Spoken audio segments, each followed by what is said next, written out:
She didn't even lower her voice when she said it. Let's break up. I can't spend my youth on someone who has nothing.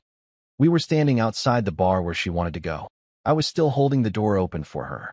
My phone buzzed in my pocket with a reminder for a rent payment I was already late on. The timing felt almost scripted. For context, I'm Ryan, 27M. She's Chloe, 26F. We'd been together just over 2 years. Long enough to share furniture. Long enough for her to know exactly where to aim if she wanted to hurt me. She said, "You're sweet," and added, "But I need more. I can't wait around for potential." That's when I noticed him. Tall, clean jacket, confident posture, standing a little too close for someone who was supposedly just a friend from work. He didn't look uncomfortable. He looked like he'd been waiting. I didn't argue. I didn't ask questions. I didn't remind her of the nights I worked late or the plans I kept putting off because I was trying to build something. I just nodded. "I wish you well," I said. Her eyebrows twitched, just for a second, like she expected resistance. Tears. Something dramatic she could justify later. Instead, she laughed under her breath. "See? That's the problem. You're too passive." Then she turned, slid her arm through his, and walked away without looking back. I stood there longer than I should have. Long enough to feel embarrassed. Long enough to realize how quiet it was once she was gone. That night, I didn't drink. I didn't text anyone. I went home, opened my laptop, and updated my resume for the first time in months. I told myself it didn't matter. But a part of me wondered why she looked so confident walking away, and why it felt like she thought I'd still be right where she left me. The first few days after she left were quiet in a way that felt unreal. No good morning texts. No passive-aggressive comments. No reminders about how I should be doing more. Just silence. The kind that forces you to sit with yourself whether you like it or not. I replayed her words more than I want to admit. Someone who has nothing. She'd said it like a diagnosis, not an insult. Like she was simply stating a fact everyone else already knew and I was the last one to catch on. Chloe had always been good at that, framing cruelty as honesty. Anytime I pushed back, she'd sigh and say I was being insecure, that she was just ambitious, and I should be grateful she was motivating me. Motivating. Right. I worked in logistics. Not glamorous, but stable. I was paying my bills, slowly digging out of debt, trying to set myself up for something better. Chloe hated that I wasn't flashy about it. She hated that progress with me looked boring. She loved talking about levels and upgrades. Loved pointing out couples on Instagram who traveled every month and wore matching designer outfits. Loved reminding me that she was in her prime. Looking back, I should have known how this would end. Instead of spiraling, I did the only thing that made sense. I stopped talking and started moving. I picked up extra shifts. I finished the certification I'd been dragging my feet on because Chloe said it was a waste of weekends. I cut spending down to the bone. No bars. No nights out. Just work, gym, sleep. I didn't post about it. I didn't tell mutual friends. I didn't block her either. I didn't need to. 3 days after the breakup, I heard through someone else that she'd already posted pictures with him. Rooftop bar. Champagne. Caption about knowing your worth. That stung, but not the way she probably wanted. Because for the first time, I wasn't trying to prove anything to her. I was trying to make sure I never felt that small again. What I didn't know was that she was watching everything, even while pretending she'd already moved on. By the end of the week, I was running on routine instead of emotion. Wake up early. Work. Gym. Study. Repeat. It wasn't some cinematic transformation. No motivational speeches in the mirror. Just quiet discipline. The kind that doesn't look impressive from the outside but starts changing things on the inside. That's when Chloe's name popped up on my phone. Not a text. A call. I stared at it until it stopped ringing. She didn't try again that night. But the next morning I woke up to 3 missed calls and a voicemail. I didn't listen to it right away. I already knew it wouldn't be an apology. Chloe never apologized. She reframed. Later that day, curiosity got the better of me. Her voice came through shaky, but controlled. "Hey, it's me. I just wanted to check in. I heard you've been busy." Busy. Like she was monitoring a project she'd already canceled. I didn't call back. That evening, a mutual friend texted me. "Chloe keeps asking what you're up to. She says she's worried about you." Worried. This from the woman who said I had nothing and walked off with another guy like she was trading up a phone plan. I found out soon after why she was suddenly interested. The guy she left with? Turns out he wasn't the upgrade she thought he was. Loud online, quiet in real life. All flash, no follow-through. The kind of guy who posts motivational quotes but borrows money. Funny how fast potential stops matching when it's not yours anymore. Still, I stayed quiet. No subtweets. No posts. No explanations. That silence must have driven her crazy. Because 3 nights later, my phone rang again. This time I answered. "Ryan," she said quickly, like she was afraid I'd hang up. I didn't expect you to disappear like this." "Disappear?" I almost laughed. "I didn't disappear," I said. "You walked away." She went quiet. And in that pause, I realized something important. She didn't expect me to build anything. She expected me to stay exactly where she left me. After that call, I expected things to settle down. They didn't. Chloe started popping up everywhere again, digitally, at least. She watched every story I posted, liked old photos, reacted to things that had nothing to do with her. It was subtle enough to deny, obvious enough to notice. Then the messages started. Not directly to me at first. To friends. To people she knew would circle back. "She says she's worried you're spiraling. She thinks you're pretending everything's fine. She said she hopes you're not doing this out of spite." Out of spite. Meanwhile, I was getting promoted at work. Not some massive jump, but enough to matter. Enough to change how my paycheck looked. Enough to confirm that the long nights and quiet weekends were doing something. I didn't tell anyone. Especially not her. Then one night, my phone rang again. I answered without thinking. She was crying this time. Real crying. Not the polished kind she used in arguments. "I messed up," she said immediately. "I shouldn't have said those things. I was angry. I was scared." I stayed silent. "You didn't even try to stop me," she continued, her voice shaking. "You just let me go." There it was. Not regret for hurting me. Regret that I didn't chase. "You walked away with someone else," I said calmly. "What was I supposed to do?" She sniffed. "Fight. Show me you cared." I closed my eyes. For 2 years, I'd been proving I cared in ways that didn't show up on Instagram. In patience. In planning. In sacrifice. None of that counted. "I did care," I said. "I just don't anymore." The line went quiet. That's when she said the thing that changed everything.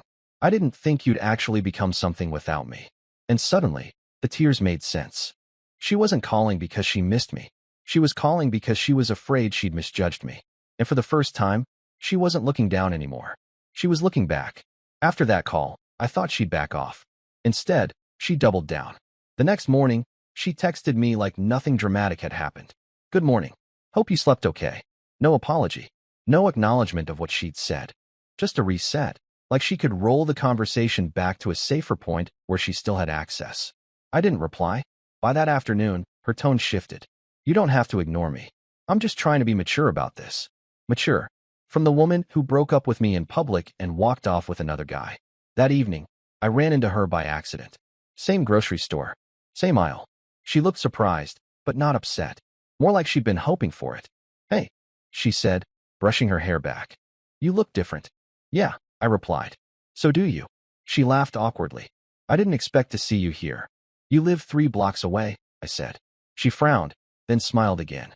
"I've been meaning to talk to you. In person." I already knew where this was going. She leaned closer. "I didn't mean what I said that night. About you having nothing. I was emotional." "You meant it," I said. "You just didn't expect consequences." Her smile faded. "I just think it's crazy how fast you've changed," she snapped. "Like you're trying to prove something." I met her eyes. "I am. To myself." She crossed her arms. "So what? Now you're too good to talk to me." "No," I said evenly. "I'm just not available anymore." That word hit her harder than anything else. Available. She opened her mouth to respond, then stopped. For the first time, she didn't have a move ready. As I walked away, I felt it clearly. She wasn't trying to come back. She was trying to pull me back down to where she felt comfortable. And I wasn't going. That night, she called again. I didn't answer. She called a second time, then a third. By the 4th call, I knew something had changed on her end. Chloe never chased like this. She was used to being chased. Used to people adjusting themselves around her moods, her timelines, her standards. I let it ring out. The next day, she showed up where she knew I'd be. Outside my gym. Sitting in her car. Windows down. Sunglasses on.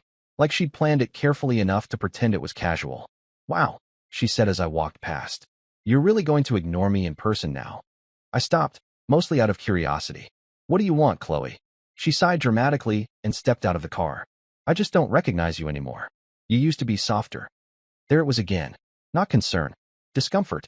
"I'm just focused," I said. She laughed sharp. "Focused on what? Proving me wrong?" "No," I replied. "On not ending up back where I was." Her face tightened. You act like I ruined your life. You didn't, I said. You clarified it. That pissed her off. She stepped closer. You know, that guy I left with? At least he lives. He doesn't hide behind plans and spreadsheets. I met her eyes. Is that why you're here? Because it didn't work out? Her silence answered for her. You think you're better than me now? She snapped. No, I said calmly. I think I'm better for myself. She scoffed. You'll burn out. You always do. That one landed, but not how she expected. I burned out trying to keep up with you, I said. This feels sustainable. She stared at me, jaw clenched, like she was trying to decide whether to insult me or cry. Then her voice dropped. I didn't think you'd actually level up without me. I stepped back. That's not my problem anymore. As I walked inside, I felt it clearly. She didn't miss me. She missed the version of me that stayed small so she could feel tall. And she was finally realizing that version wasn't coming back. After the gym incident, Chloe stopped pretending this was about checking in. She went straight to rewriting the story.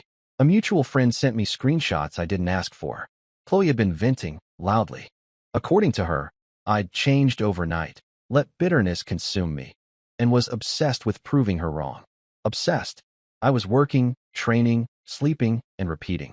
If that was obsession, it was the healthiest one I'd ever had. Then she escalated. She showed up at my apartment one evening. No warning. No call. Just knocking like she still had the right. When I opened the door, she looked me up and down like she was inspecting the damage. So this is it, she said. This is the big transformation. I didn't invite her in. What do you want, Chloe? She scoffed. I just wanted to see if you were actually doing better or just pretending. I leaned against the doorframe. And she hesitated. Just for a second. You look fine. There was disappointment in her voice. That stung more than any insult. You know, she continued, crossing her arms. I never said you couldn't succeed. I just didn't want to waste my best years waiting. I nodded slowly. And I didn't want to spend mine being reminded I wasn't enough. That hit harder than I expected. Her mouth opened, then closed. She switched tactics. You really think you're above me now? She snapped. Because I left? No, I said evenly. I think I'm beyond you. Her eyes flashed. Careful. You're not as special as you think. I smiled. Not smug, not cruel. Just calm. Neither are you. That did it. She laughed bitterly. You'll regret this. People like you always do. You build something and forget who was there before. I shook my head. You weren't there for me.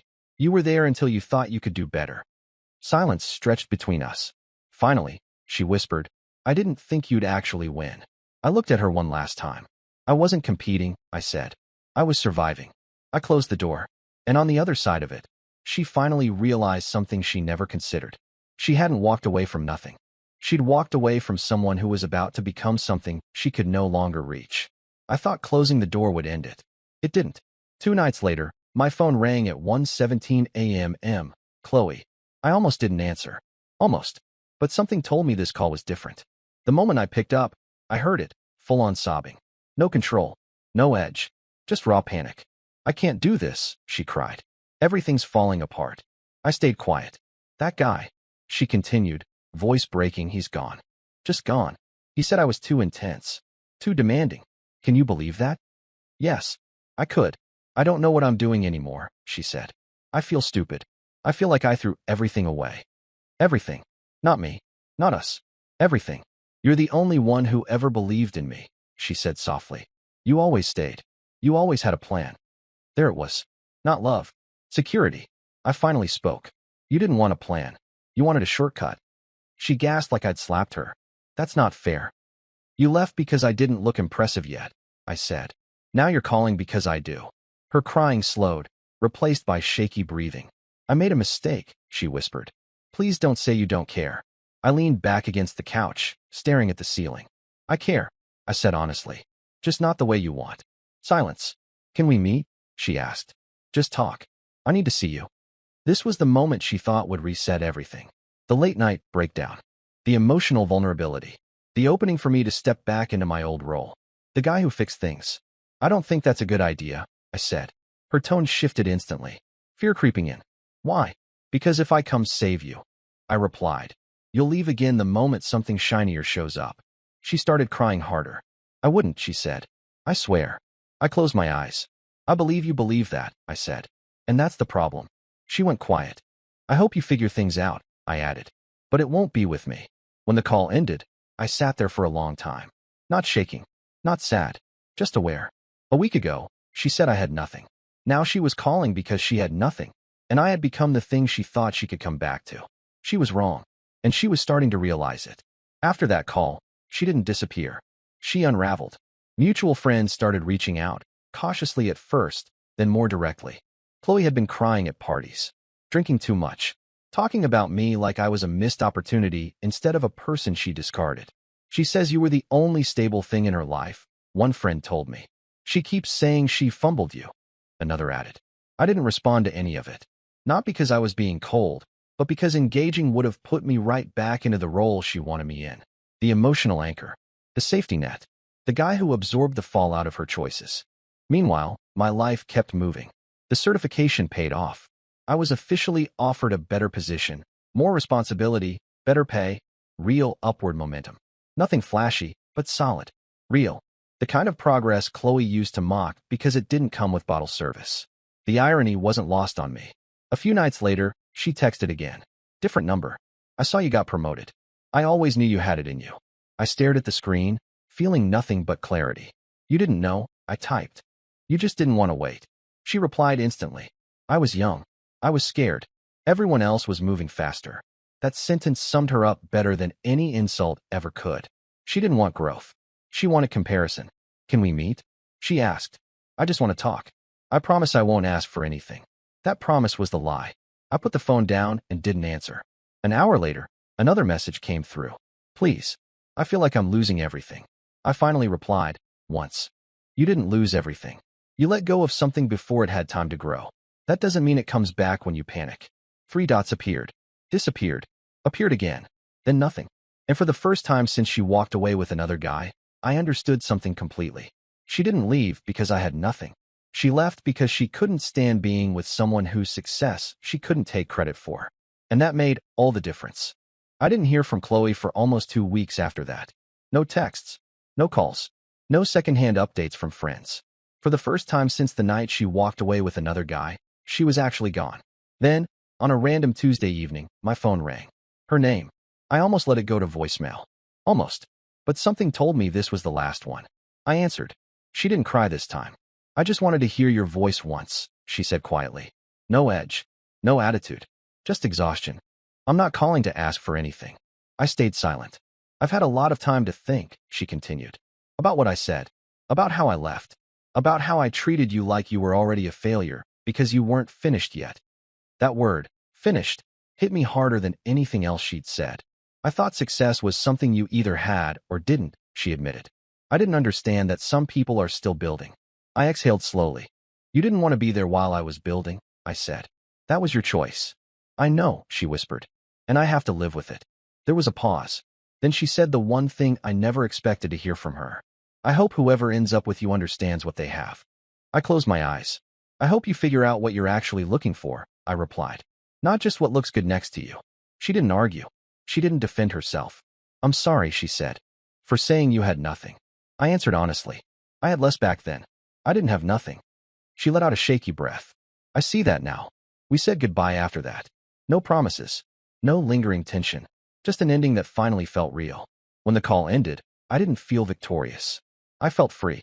Because when she said, I can't spend my youth on someone who has nothing, what she really meant was, I don't want to invest unless I'm guaranteed a return.